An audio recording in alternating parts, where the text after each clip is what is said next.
Kalau kita di pesantren itu gudangnya itu kan biasanya korbannya orang Madura tuh, kasihan juga sama orang Madura.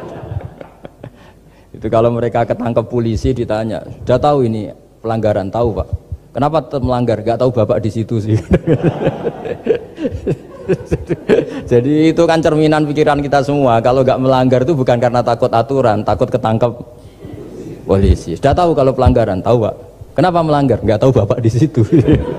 Ribet kan?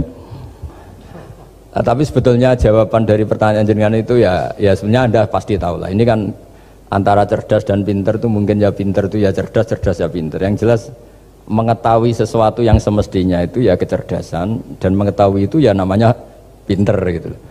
Cuma tadi yang menterinya memang tanyanya ketinggian, di mana-mana yang bentuk tinggi itu ya begini gitu kan. Kalau begini orang sudah bilang bentuk panjang gitu.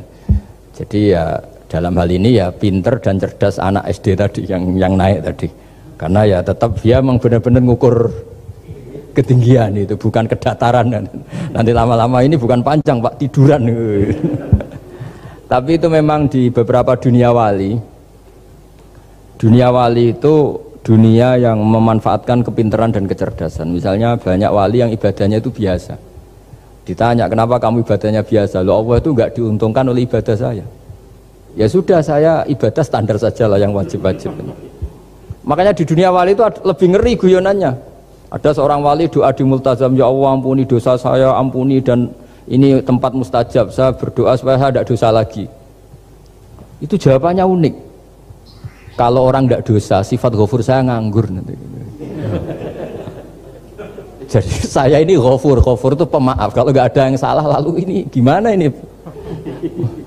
Nggak ada objeknya lah kira-kira gitu itu. Jadi hubungan wali dengan Tuhan dulu itu ya asik, karena ya memang agama ini datang dengan keasikan. Makanya disebut halawatal iman. Halawah itu nyaman, indah. Makanya Nabi itu kalau mensifati sholat, wa qurratu aini fi sholat, nyaman saya ketika sholat, karena Allah itu jamil, Allah itu indah, sehingga ya nyaman.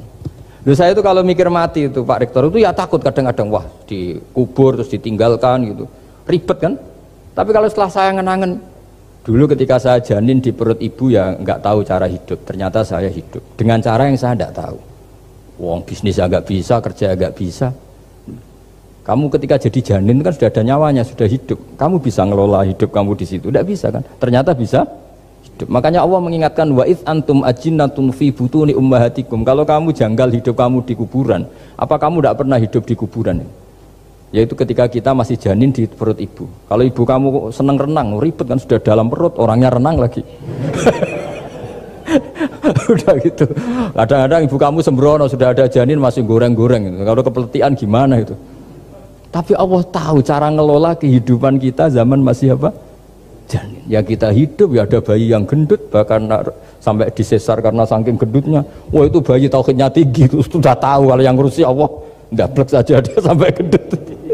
Ya artinya kalau sedang lihat itu ya sudahlah. Zaman saya hidup ketika janin ya tidak tahu caranya hidup. Ternyata ya hidup. Ketika kita jadi zigot, jadi apa, masih mani, masih sperma, nggak tahu caranya jadi orang, ya tahu-tahu jadi orang. Kita nggak tahu kenapa mani yang gitu ada jadi rambut, hidung, jadi macam-macam.